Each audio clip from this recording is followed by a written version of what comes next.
29 Απριλίου 2013. Δευτέρα. Θα κάνουμε μια προσπάθεια να δούμε πόσο ισχύει ο νόμος της βαρύτητας εδώ στην παραλία του ναυτίου, κατά πόσο ισχύει ο νόμος της βαρύτητας. Υπάρχει ο Παλαμίδη εδώ ο φίλος Μαγογιάννης, να μας δώσει να βάλουμε τη σκόνη, να μην γλιστράμε. Εσύ Γιάννη, πάρε λίγο Παλαμίδη. Παίρνω.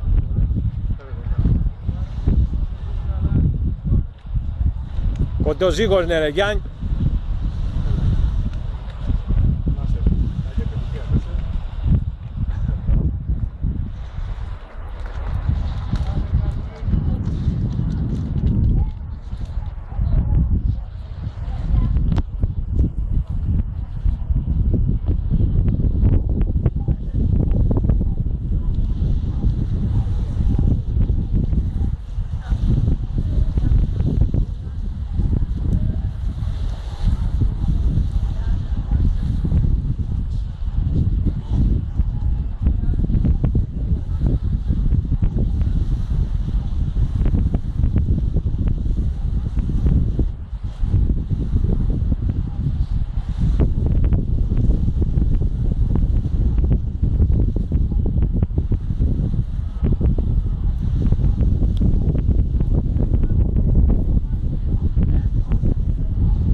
Το σπάσε!